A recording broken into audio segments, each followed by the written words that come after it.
Retour dans les vrais voix, on est ravis de vous retrouver. Merci d'être avec nous, Philippe Bilger. 0826 300 300, on est là. Non, 2023. On est là, Philippe. On a parlé de la dernière jour. Il s'appelle Hibernatus, en fait. Le gars, il vient de sortir de la congélation. C'est le Yukun-kun, le plus gros diamant du monde. Voilà, bienvenue dans les vraies voix. Philippe Bilger est avec nous. Il est revenu, il était parti quelque part, mais il est revenu. Françoise Degois est avec nous. Sophie Gauguin, vice-présidente de Région Normandie, est avec nous. Et tout de suite, le coup de projecteur des vraies voix. Les vraies voix Sud Radio, le coup de projecteur des vraies voix. Et avec cette question que l'on vous pose, est-ce que vous pensez dans le cadre de cette réforme des retraites, faut-il s'attendre à une mobilisation de longue durée? Pour l'instant, vous nous dites oui à 89%. Et on va faire un point sur le terrain, Philippe. Directement en manif et avec Clément Arion. Bonsoir Clément. Bonsoir Clément. Le reporter Sud Radio en direct de la manifestation parisienne. Et après on parlera avec Sylvie, syndicaliste CFDT, qui est dans la manifestation. Alors Clément, racontez-nous cette manifestation. 400 000 lors de la dernière mobilisation le 19 janvier, selon d'ici la CGT, hein. Ouais. et 500 000 aujourd'hui. C'est bien ça, beaucoup de monde. 500 000 selon la CGT. On n'a pas encore les chiffres du côté de la préfecture. Donc une énorme mobilisation, hein, évidemment, à Paris, qui vient de se finir donc sur la place Vauban. Il y a eu quelques échauffourées d'ailleurs avec la police actuellement il y a 10 minutes. Voilà, c'est en train de se disperser, Philippe. Et quel est l'état d'esprit des manifestants? Ils vous disent quoi? Ils vous disent, comme les 89%, ce qui fait une majorité des votants sur Sud Radio, on est prêt à un combat de longue durée? Ou vous dites, là, c'est peut-être la dernière fois où ils vont venir? Alors, pour avoir discuté avec beaucoup d'entre eux, je vous assure qu'ils sont prêts à continuer et ils sont prêts à encore mener le combat. Je discute avec Hervé tout à l'heure, 65 ans. Il me disait qu'il n'avait jamais vu autant de monde aujourd'hui. Il comparait ça aux années 95 où il y avait une mobilisation contre les retraites. Donc voilà, les manifestants sont prêts à repartir évidemment dans les prochaines semaines, c'est ce qu'ils m'ont dit. Mais ce qui est assez étonnant, c'est qu'on a l'impression, il y avait la manifestation des Gilets jaunes qui était pour d'autres sujets, mais là on sent des manifestations et des mobilisations qui sont finalement entre les jeunes, entre différents secteurs d'activité, c'est dans le calme et la joie. J'allais dire ça, moi. Je ne sais pas si vous le confirmez, mais je trouve que ce qui caractérise ces mouvements aujourd'hui de janvier 2023, je le redis, c'est une sorte de force tranquille. On a l'impression que la colère a été submergée par un autre sentiment assez simple, une détermination, mais sans rage. Là, il y avait une forme de rage dans les Gilets jaunes, et moi, je les comprenais très très bien. Moi, je fais partie des gens qui ont soutenu jusqu'au bout les Gilets jaunes, pas les violences, bien sûr, mais je veux dire que là, il y a un autre état d'esprit. Il y a une France tranquillement qui se lève, qui s'organise, grâce à Laurent Nunez. Et moi, je pense que c'est le bienfait que ce préfet de police soit échangé, que nous n'ayons plus son abominable prédécesseur, je pèse mes mots, parce quand il y a autant de blessés, on peut dire qu'il a mal fait le travail. Avec Laurent Nunez, mon sentiment depuis 2 manifestations, c'est que ça se passe quand même extrêmement bien à Paris. Les Black Blocs, on les a vus et on ne les voit pas. Et je trouve qu'il y a un état d'esprit, c'est ce que je dis moi, la force tranquille, hein, c'est-à-dire une puissante détermination, mais dans la tranquillité. Et vous avez raison, peut-être une forme de joie, en tout cas de tranquille détermination. Oui, avec Sylvie. Vous sentez ça dans le cortège? Je dirais pas de joie. Ah, pardon. Non, mais allez-y, Philippe Bilger. Non, mais allez-y. Je dirais pas de joie, tout de même si je ne suis pas au milieu de la multitude. De joie de se retrouver, c'est ça que je dis. Oui, de se retrouver, cette cohésion. Ce qui me paraît important, c'est que cette masse manifeste par une sorte d'évidence, comme si derrière les retraites, il y avait une hostilité plus fondamentale à l'égard de ce pouvoir, parce que il y a une coagulation tout de même au-delà de toute mesure, quoi, entre toutes les hostilités, toutes les contestations. C'est peut-être ça qui donne à ce mouvement un caractère très exceptionnel. Clément, vous restez avec nous. Sylvie est avec nous au 0826 300 300. Bonsoir Sylvie, vous êtes Sylvie. syndicaliste CFDT. Oui, tout à fait, bonsoir. Je suis encore dans la rue, je viens de quitter la place Vauban. Et du coup, je suis super motivée parce que je viens de quitter mes collègues et du coup, c'était super. J'ai l'impression qu'il y a eu plus de monde encore. Je viens juste de les quitter, là. On est super motivés, on se donne rendez-vous à la prochaine. Qu'est-ce qui se dit? Est-ce que vous avez bon espoir que les choses changent ou... On ira jusqu'au bout, hein, de toute façon, il faut, mais tout le monde est vraiment motivé. En plus, on a eu la chance d'avoir Laurent Berger qui est venu nous saluer. dans le cortège, il est venu saluer les différentes fédérations, donc du coup on était encore plus motivés pour continuer. Mais quand vous dites continuer, est-ce qu'il y a des dates qui sont prévues? Est-ce que c'est une mobilisation? Est-ce que ce soir, oui, par exemple? C'est ce soir l'intersyndicale qui va décider. Ce soir l'intersyndicale va décider. Voilà, il y aura une prochaine date qui va être annoncée. Si le gouvernement ne lâche pas, il y aura une prochaine date. C'est-à-dire, j'ai l'impression que plus le gouvernement s'accroche, plus nous aussi on s'accroche. Donc du coup, il faut à un moment donné entendre ce qui se passe, et plus on s'informe aussi, et plus on se dit que c'est pas juste. Sylvie, moi, je suis une femme, donc du coup, je n'accepterai pas d'être payée 40% de moins que mes collègues. Sylvie, je voudrais vous poser une question. Françoise Degois disait tout à l'heure que les propos, notamment sur la bordélisation de Darmanin, où il n'y a rien à négocier sur les 64 ans d'Elisabeth Borne, ça avait peut-être braqué les manifestants et les grévistes. Est-ce que vous avez pu constater ça? Oui, parce qu'on pense qu'il y a des choses qui auraient pu être mises sur la table et pouvoir être négociées, discutées, et que rien, il y avait peut-être d'autres options. Il n'y avait pas urgence apparemment, et donc du coup il y avait d'autres options qui n'ont pas été envisagées. Donc c'est ça qui n'est pas logique. Hein. Le gouvernement est parti sur une idée, il n'y a pas eu de discussion. J'ai une question, Sylvie, si vous avez bien, parce que vous avez bien observé la manifestation. Notre sentiment, c'est que c'est en hausse absolument partout. Je disais, Tarbes, c'est incroyable. On est passé de 5 000 la semaine il y a 15 jours à 10 ou 12 000 avec des chiffres de la police cette fois-ci. Je voulais juste, est-ce que vous avez vu beaucoup de gens du privé, parce que c'est toujours la question un peu bébête qu'on pose nous les journalistes, mais est-ce que vous avez senti qu'il y avait plus de monde du privé cette fois-ci? Moi, je viens du privé et du coup, je manifeste pas souvent, effectivement.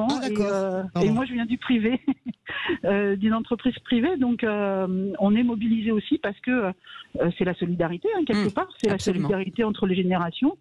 Et Bougez pas, Sylvie, bougez pas, parce que ça sonne énormément au standard avec Emmanuel qui nous appelle de Montpellier. Bonsoir Emmanuel, bienvenue sur Sud Radio. Stéphane est là de Bordeaux. Stéphane? Oui, bonjour, toujours là, oui. Oui, vous vouliez réagir, Stéphane, sur ce que vous entendez? Réagir, mais moi je pense que la grève va un peu s'installer, enfin dans les esprits elle est très installée. Autour de moi il y a beaucoup de gens qui sont mobilisés, alors pas forcément physiquement, mais qui comprennent pas trop le sens de la retraite et puis le moment où on choisit de la faire.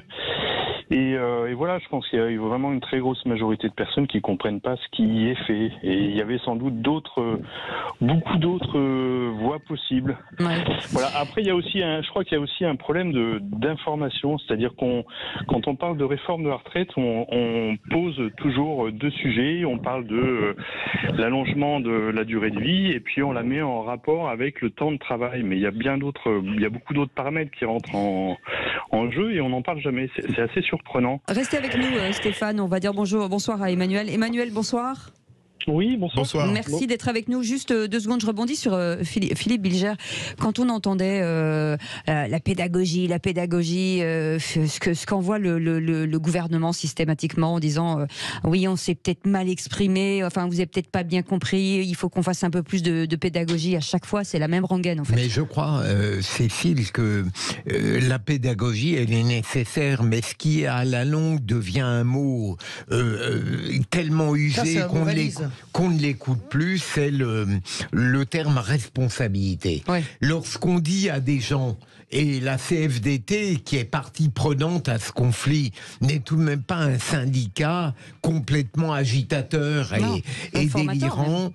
Lorsqu'on oppose en permanence l'absence de responsabilité à des gens qui, dans la rue, contestent une réforme et probablement font passer aussi un autre message, il faut trouver autre chose que le reproche d'irresponsabilité qui est méprisant et très peu démocratique en définitive. Emmanuel est avec nous au standard 0826 300 300 de Montpellier. Emmanuel, on vous écoute. Bienvenue. Bonsoir, merci beaucoup. Bonsoir tout le monde en plateau et puis en backstage aussi parce qu'il y a beaucoup de gens qui travaillent pour que ça existe, donc bravo à vous tous. Merci. Je pense que ce mouvement, à mon avis, il faut qu'il s'installe dans la durée parce que on fait face aujourd'hui dans notre pays à un problème qui au-delà des clivages de droite-gauche, moi qui me muse à force, est plutôt symptomatique d'un problème de fond, je pense. Aujourd'hui, on assiste à un démantèlement, depuis que je comprends la politique, un démantèlement progressif de notre pays, morceau par morceau, miette par miette. Qu'on soit de droite, de gauche, écologiste ou pas, ou peu importe le bord, on a tous vu et tous compris que notre pays est en train d'être démonté petit à petit, en fait. Et ça, je pense que c'est grave parce qu'il y a eu une inversion des valeurs en fait au niveau politique. On a oublié et on a laissé s'installer en tout cas dans notre pays un mécanisme de copinage et d'interaction entre potes qui se connaissent, qui ont fait la même école, etc. Et qui fait qu'aujourd'hui en fait finalement les gens qui nous dirigent prennent des décisions indépendamment de notre volonté et ne prennent même pas la peine de nous écouter. Madame Borne aujourd'hui, qui aurait plutôt tendance à les dépasser d'ailleurs, dit que c'est pas discutable. Mais attendez, qui est-ce qui dirige ce pays quand même? À un moment donné, c'est le peuple quand même qui décide ici. Une réaction, Emmanuel, avec Sophie Gauguin. Oui, ce que vous dites... quittez pas, bougez pas, Emmanuel. Hein. Je vous réponds parce que ce que vous dites fait écho non seulement à la méthode qu'emploie le gouvernement depuis 6 ans, on ne peut pas dire qu'il ait vraiment démontré sa capacité à user de quelque chose qui fonctionne bien en France, qui s'appelle le dialogue social. Et que, au travers ce que vous dites en tant que citoyen d'être respecté dans un système global, les partenaires sociaux ont plusieurs fois été face à un mur. Et je le dis aussi pour les maires que nous sommes plusieurs fois, on ne peut pas discuter avec ce gouvernement. Ce qui aujourd'hui les maires MAIRE. Ce qui aujourd'hui atteint ses limites dans le fonctionnement démocratique où nous sommes, parce que quand on veut faire cohésion sur une réforme, comme vous le dites, qui considère la place du travail, de l'humain dans un système de société, on ne peut pas arriver comme ça sans écouter ou sans qu'elle soit profondément juste. Par exemple, il y a un sujet qui n'est pas du tout mis sur la table. À la limite, si on demande des efforts aux Françaises et aux Français, on en demande peut-être à tous. Alors ce que je veux dire va peut-être venir un petit peu en poil à gratter, mais on reporte les régimes spéciaux, par exemple. Si on demande des efforts à toutes et à tous, tels que la réforme l'est formulée aujourd'hui, il faut aller à la limite jusqu'au bout dans un système d'équité et mettre sur la table les régimes spéciaux, pas les reporter à 40 années. Ou les 25 meilleures années pour le privé, les 6 meilleurs mois pour les fonctionnaires. Et donc tout est déséquilibré et la manière dont les Françaises et les Français, de plus en plus de toute considération et de tout secteur d'activité confondu, le manifestent dans la rue, c'est parce qu'ils ne se sentent pas considérés dans l'expression de leur position. C'est ce que dit un peu Emmanuel Françoise de Goor.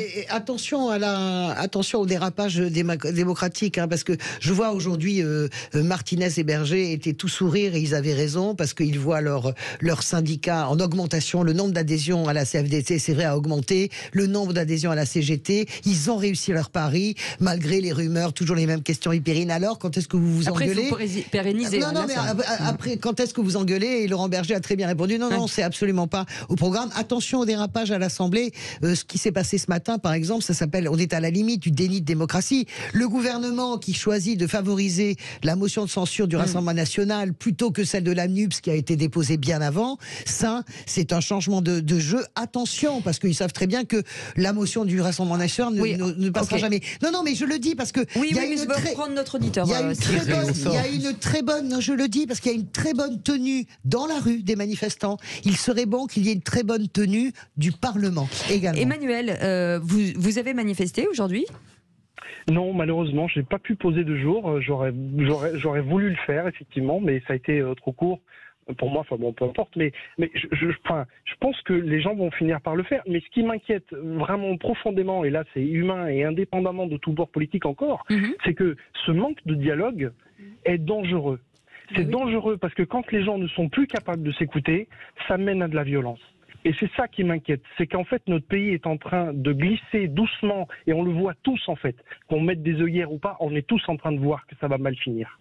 Et c'est ça qui m'inquiète en fait, c'est que le manque de dialogue et la rupture de dialogue en disant mais non mais c'est comme ça et puis point barre, ça c'est pas comme ça que ça va fonctionner quoi, ça marchera pas comme ça. Parce que forcément à un moment donné on va s'attraper. Eh ben vous restez avec nous Clément, on fait un point avec notre reporter qui est sur place.